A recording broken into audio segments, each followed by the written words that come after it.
Before we get started with the show, here's a quick word from our sponsor, Global Training Center. As trade compliance professionals, you want to make sure that your procedures and documentation are completed as correctly as possible to avoid any delays and possible fines. We provide a range of trade compliance courses that will fit your needs. From in-person or web training to recorded on-demand courses, we can train one or even thousands on your team through your learning platform or on our portal. We can even customize a private session for your team. Go to globaltrainingcenter.com to find out more. We are going to have a great discussion here with Kyle Grobler, as I've said that correctly. And Kyle, is that the way you pronounce that? So forgive me if I butchered that one. That's okay. I lived in America for 9 years, and you said it perfectly. But it's actually pronounced Grobler. Tell us a little bit of what you're doing now today, and we're going to get into a good discussion about trade, obviously, and along the lines of keeping, crossing the T's and dotting the I's and doing it the right way versus, what happens when you do it the wrong way, right? Yeah, no, thank you both for having me. I'm excited to have this conversation with you guys. And without further ado, let's get the ball rolling. First and foremost, currently, like most people, I would say I stumbled into trade. I quickly realized the massive impact that global trade has on businesses. And I made it my passion. And I feel privileged to help businesses navigate this complexities. And I think, again, the biggest mistake, traders make is overlooking compliance. Yeah, I agree. There isn't a lot of money and profit in compliance. That's what I found in my practitioner career. So it's hard to sell. When we talk about compliance, though, here's something that we probably need to say about it is in looking at, if you just focus on compliance, it's a cost center. It's a cost of doing business. And a lot of times people are looking at, I need to improve the margins here. And the unfortunate can be very quickly cutting corners from a compliance standpoint. Is a lot of people will think that's the way to improve your margins. And the scenario there is, you might get away with something for just a little bit, but man, the risk is astronomical. And with that, then the other scenario here comes into play. And I'll give you when you're looking at compliance, I relate it to the same thing as quality control when you're a manufacturer. And I'll tell you right now, Boeing is one that it's on the news constantly. And the FAA just recently announced that they're continuing their focused efforts and involvement with Boeing regarding their manufacturing process. So they're constantly, more intense inspections, all that. Well, where did that come from? From looking at ways to, if you will, cutting corners here or there from a quality perspective. Yeah. You know what I was going to say? Kyle, I was looking through your LinkedIn. I love all your posts, by the way. They're so informative, and you can tell the passion. But one that was awesome was the guy that was wearing that hat and said compliance because you won't make it in prison. Yeah, actually, that was actually one of my colleagues' friends in the industry. Her name is Benita. That was actually her post on my post. But yes, okay. Exactly. Oh my gosh, it was. You can't afford non-compliance because you won't make it in prison. I mean, some of the biggest mistakes companies make is overlooking compliance, right? It's the most significant mistake companies can make in international trade. And like Andy alluded to, like when you start to purchase from, and let's divulge from Boeing is in also other serious troubles when it comes to customs compliance and things of that nature. When it comes to setting up a contract, companies and individuals often overlook the compliance aspect in a contract. For example, change of ownership. Right? Change of ownership isn't dictated by the Incoterms. Change of ownership is dictated in the contract. So this is often overlooked, and I've had, lots of, meetings with lawyers that were new to, let's say, the customs world. And they say, well, no, isn't Incoterms deciding? I said, no, hang on a second. You should probably know better that Incoterms do not decide where change of ownership happens. Yeah. And in that same vein, I think Kyle's really skilled at talking about non-compliance and this, what type of additional severe consequences that exist. I know you mentioned there's legal and financial consequences. Maybe you can tell us a little bit about the other consequences, Kyle, in your practitioner career. The implications that non-compliance has is massive, right? We're talking from fines to imprisonment to penalties, in addition to reputational risk, right? Reputational risk, loss of customers, export bans. The list goes on and on. Then you're also affecting your operational efficiency. Am I able to get my goods to my customer at the same price, right? And then, the customs compliance aspect. It's so often overlooked, and I still sit here and I ask myself why. So I try fill in the why and try educate individuals, organizations on saying, hey, look, I understand it's a very nuanced, complex subject. But if you just look at 1, 2, and 3, auditing your processes, your classification, communicating with exports, you cannot fall victim. Maybe victim is the wrong word. You can mitigate being at the forefront of the hammer, for lack of better terms, right? By being proactive, by starting today, looking at your classification, looking at your valuation, looking at your suppliers, making sure you're not purchasing goods from a section in China that has forced labor, right? These are all due diligence, and compliance is the responsibility of absolutely everyone. It's not just me as the trade professional. It's my purchasing team. It's my buying team. It's my supply chain team. It's my logistics team. It's my inventory team. So really, we need to have a compliance culture in order to maintain compliance. What happens in non-compliant situations?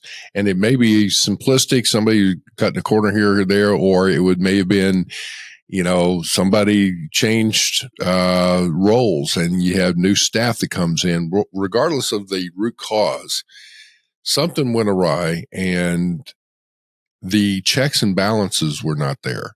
So what do you have here where you give some really good examples of this? Because this is, again, one of those things where, and folks, to the listeners, if you were down in the front lines, middle management or whatever, and you see some issues that you feel like you need to inform upper management about, these types of examples are, paramount to give you interest. Now, once you create the interest in upper management, say, okay, you've got my ear.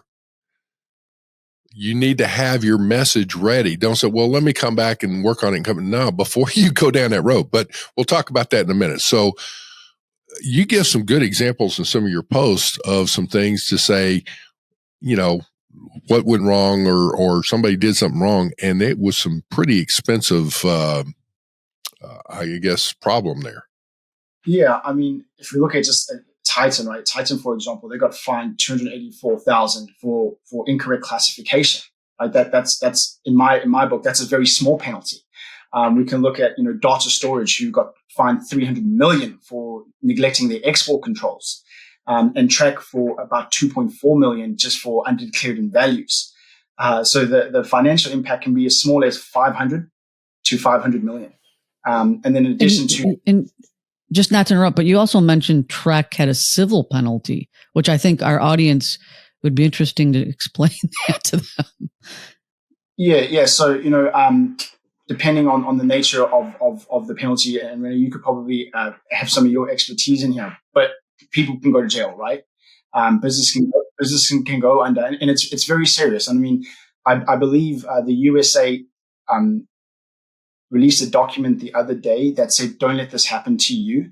And in there was a list of companies, and there was also a list of individuals that had to face, legal action. So there was cases taken to individuals like myself, for example. If I signed an export declaration or was part of this export process, I can legally be prosecuted.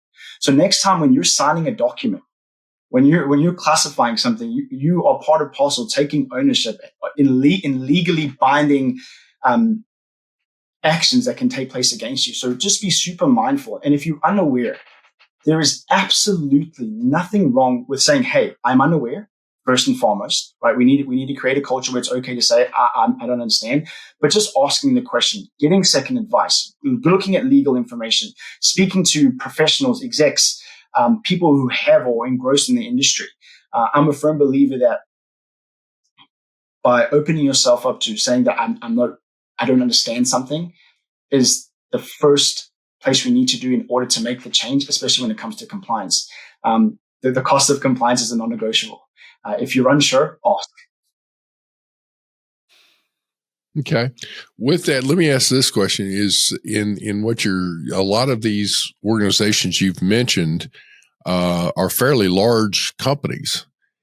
Do you see an issue where larger companies can get themselves into trouble easier than smaller companies because there's too many silos, or what? Yeah, that's a great point. So I was very called it naive when I first started out in my career. I wanted to work for the big companies, the Dells, the Googles. And I was like, when I get there, I'm going to work for these companies that have amazing processes, that have kind of laid the foundation for other organizations and made the blueprint. And I was working. I laugh because even I'm going to hear. I want to hear Renee's feedback on this one because she's had the opportunity to look at work for some big companies herself. But I've had the opportunity to work with, if you will, in my FedEx days and other companies with some very large companies. And so, to your point, I'm listening.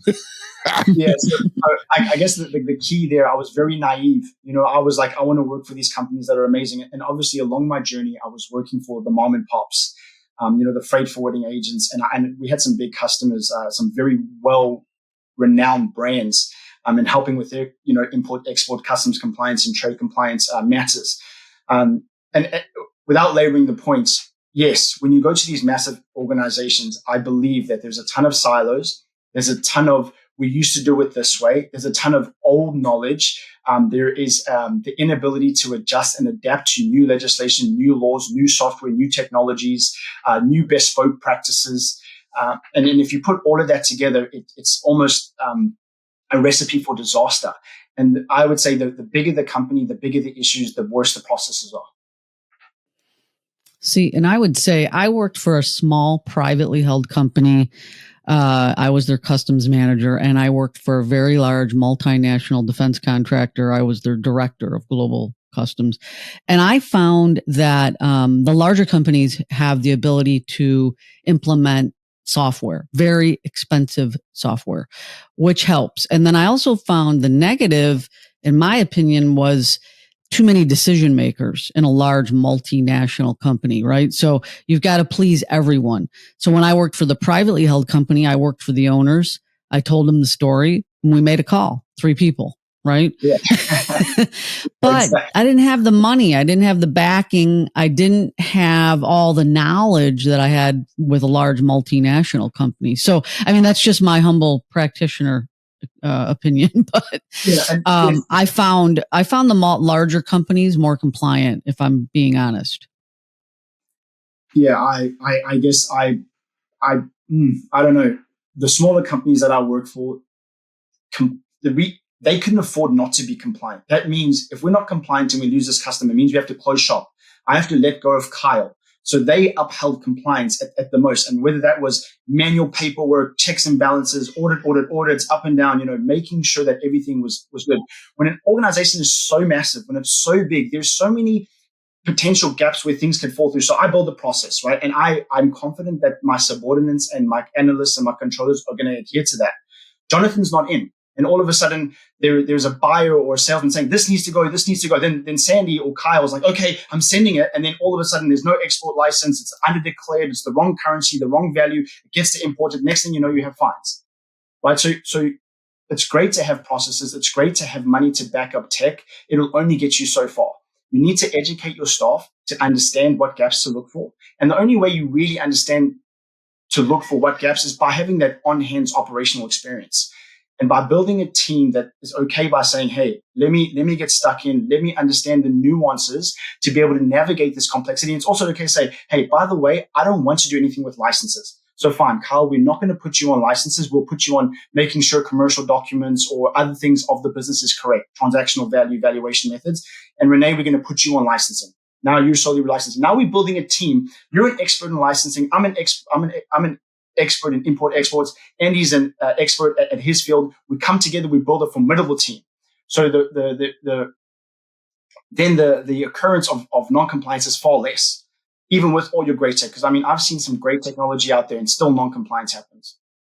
Yeah, I think what you said in the beginning is your culture of compliance. That's you can get that at a large multinational company or a small privately held firm. That's one of the keys to success. The culture of compliance. I think that's paramount. If you're going to be effective, you've got to have your staff develop and become that expert in that particular part of the field. Training. Just so happen to have a company called Global Training Center that is absolutely phenomenal. We say training, but like we need to training that's going to resonate with the individual. So there's no point sending Kyle on a classification training if he has no intentions or want to do it. So how do you build a great team, right? We build a great team by letting people do things that they're passionate about. So what you alluded to, yes, there might be someone that's responsible for it, but let's really get the best out of people. So you love classification, Kyle, you get off to that classification course, right? And I think some training to at least have an understanding is definitely beneficial, but I'm a big advocate for three things. Auditing, communication and education. No, communication and education. So it's auditing, communication, and education. Bit of a tongue twister.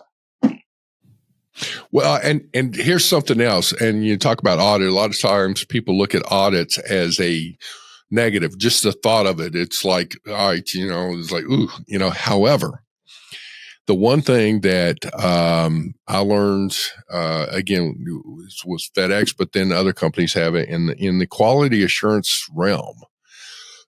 Whether you're in a service industry, whether you're in a manufacturing industry, whatever, you have your primary, your secondary, and tertiary levels of checks.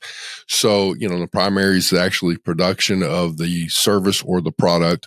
Your secondary is going to be some kind of a check, hence audit, if you will, in that realm. Or a third level could be an audit, but your checks and balances, people looking at things, here's an exception. Let's deal with it. You're going to have exceptions. The issue is you don't want your exception to become the norm in one respect, but on the same token, that when you're dealing with an exception, here's where I always look at it is what do you need to do to get that issue back into the normal flow? So you deal with whatever caused the exception and then get it back into the normal flow of things, and you can turn loose of it and let it finish itself out. You don't want to have exceptions and then you have to ride that thing out on its own, because that's going to cost you a boatload of money. And I'm talking as far as processes go and things of that nature. But all said and done, we're even talking about, we're talking about classification. That's a key thing. There are so often companies that have so many parts. Classifying those items up front, they get overwhelmed with it. Well, if you're trying to do it all in-house, you may not necessarily be the right one for it. You can outsource that functionality to a service provider and have oversight of that so you can spot check, are they doing the job for you or not? Other things are things as far as the paperwork and the training and all those kinds of things where are you going to take a hands-on approach where you're operational in your compliance role, or are you an advisor role and have oversight and you act as an internal consultant? Those are two key business models in compliance that you've got to decide how to handle. Internal audit. You audit you have an audit program, right? Internally in your compliance department, but then the corporation, and this is maybe larger corporations, they have internal audit, right? So we did a lot of training of our internal audit staff because they tend to be, understand corporate finance audit versus customs compliance. So we invested in training our internal audit team as a second layer, right? So we had our own audits, then we had the internal audit. So just something to throw in there regarding auditing, because I think that was one of your three, Kyle. Yeah, definitely. And to Andy's point earlier about classification, I think where classification without getting into like the fine arts of classification and the difficulties that presents in and itself, especially complex items. When engineering teams are starting to talk about the product, that's when they need to bring compliance in, not when the product's shipping from China or South Africa or the USA. 999 times out of 10,000, it's always happening when the shipment's being shipped. And they're like, oh, hang on, can you classify this? And I'm like, well, hang on a second. We don't know nothing about this part. What's it made of? How does it work? Where is it used? How is it used? It doesn't need a license. Where is it going? Right. So I believe by, again, the communication piece, and the communication piece also, you have to obviously establish relationships with engineering, with finance, with management, with supply chain.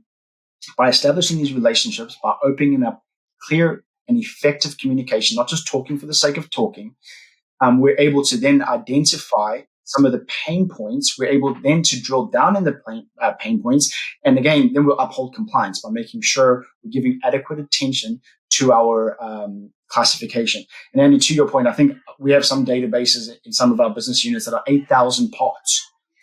So when I look at that, I'm like, oh my gosh, like, how do you do that? And how I did that was I said, okay, let me look at my forecast of my top runners and let me start there. And that's how I did it. And that's food for thought. Anyone else out there that's stuck in classification and has a bunch of SKUs, I would recommend, if you're overwhelmed, get with your supply chain team, your planning team, and say, hey, give me the forecast. Let's look at the high runners with regards to value, with regards to whatever your business model is, whether it's licensing, etc. And however you navigate that, whether it's value, again, complexity, and you put a plan together and you say, these are the 10, 50, 100 SKUs we're going to get off the first because these have the biggest impact on the business currently. That's great glimpses of wisdom. What do you have for us, Andy Shiles? Well, I would just say that it is paramount to pull people together, develop relationships in your different departments. Again, one of the best things would be reaching out to your sourcing group or your purchasing group, because that's where a lot of this comes from. The other thing is, you were talking about when they are designing a part or a product, that's when compliance needs to be pulled in. Well, the compliance area, you need to reach out and develop that relationship and make those connections. But the other thing is, if you are in leadership of a company, you need to be looking at some ways to, pull people together. Sometimes a lot of areas don't necessarily work together because they don't, either one, the department heads don't feel like they need to work together, or they are doing different things and one doesn't really affect the other. The unfortunate about that is, in this case, compliance is kind of in the background and can be treated like a stepchild. They're overworked, underpaid, or understaffed, or whatever the case may be, and all that. But you can't always go in there and woe is me, and then you can't always be a jerk about it. Wow, you can't do this after the fact. You got to figure out, it's like, well, I wish I'd been involved in the early side. Here's our options now. Saying all that, I would say in pulling people together, if you're in leadership, one of the best ways that I suggest that people to do some things is pull in your transportation folks in logistics, pull in your compliance, pull in your IT, and pull in your purchasing. Just those four right there. And possibly even your customer service. So you could look at that as well. And give them all the same goal that in looking at it. So in other words, they have shared goals that are, I say give them the same goal. What I'm saying is that the compliance person needs to have a part of their bonus tied to the purchasing person. And the purchasing needs to be tied into the logistics and all that. And I'll give you a good example. You're looking at cycle times from the manufacturer to the distribution warehouse and things of that nature. Okay. So purchasing is focused on bigger, better, faster, cheaper. And the transportation, looking at, transit times. Well, part of that transit time is the customs clearance piece of it, hence the compliance people. So you've got both logistics and compliance that are tied into, if there is a customs delay, that increases your cycle time, doesn't it? And the purchasing folks is like, hey, when we issue a purchase order, where am I going with this? You issue a purchase order, we want to buy 10,000 widgets from you, and here's the product and all that. Well, what needs to be in there is, when they are able to ship it, here's how to describe this shipment. Here's the harmonized tariff number on this shipment. Here's the country of manufacture that should be utilized. Here's any special declarations, so that all of that information goes in there. Keep in mind on those purchase orders, they also have to have on there whatever the accounting codes should be and all that, so that when the vendor issues the invoice, they get paid, right? Well, along that same lines, they go through. So I'm just saying, what I would say is, I'm getting a little detailed in that, but develop those relationships. But if you're in management, set the goals that they have shared goals. It forces them to where you don't have to babysit them. If they want to get paid on their bonuses, part of their bonuses is finding out what's going on in somebody else's department that I, in the past, think, there you go. He talks. Yeah, that's good. You know what I think too, and when in my career, we did a compliance council task force. That's how we were able to group all those teams together. So that might be another way for our audience to engage with that. But I think our takeaways are, shared goals across departments, maybe a task force or compliance council, communication, auditing, education, training. What else? Did I miss anything, Kyle or Andy? No, I think that's a fantastic wrap there. You got it. Again, it's just for us to, create a community where trade can be very scary to some, right? And kind of want to do the whole ostrich thing, put our head in the sand. And hoping that, these kinds of talks and communication can really shed some light on some of these complex topics that can make it a little bit more easier for lack of better terms, for some of our listeners, organizations, people to incorporate in their day-to-day operations. Because again, I believe we share the same goal. We just want to uphold compliance and help each other get there. Awesome. Thank you, Kyle. No, I think you guys covered it. It's been a great discussion, and I think our listeners have some good calls to action or glimpses of wisdom. So we look forward to the next conversation. Thank you, Kyle. Thank you very much for joining us. SimplyTrade is brought to you by the generous contributions of Global Training Center. You can follow the show and GTC on LinkedIn or Twitter and other social networks. Make sure you check out the show notes in the description for a full rundown of today's show with all the important links. Also, make sure that you share this with a friend and subscribe on your favorite streaming platform. We really like hearing from you. If you enjoyed the show, make sure to rate and review wherever you listen to this podcast. If you or someone you know would like to be a guest on the show or would like to sponsor SimplyTrade or suggest any topic you would like for us to discuss, please contact us via email at simplytrade@globaltrainingcenter.com, or you can DM us on Twitter at SimplyTradePod. Thank you again for the privilege of your time. Happy trading. SimplyTrade is not a law firm or an advisor. The topics and discussions conducted by SimplyTrade hosts and guests should not be considered and is not intended to substitute legal advice. You should seek appropriate counsel for your own situations. These conversations and information are directed towards listeners in the United States for informational, educational, and entertainment purposes only and should not be substituted for legal advice. No listener or viewer of this podcast should act or refrain from acting on the basis of information on this podcast without first seeking legal advice from counsel. Information on this podcast may not be up to date depending on the time of publishing and the time of viewership. The content of this posting is provided as is. No representations are made that the content is error-free. The views expressed in or through this podcast are those of the individual speakers, not those of their respective employers or Global Training Center as a whole. All liability with respect to actions taken or not taken based on the contents of this podcast are hereby expressly disclaimed.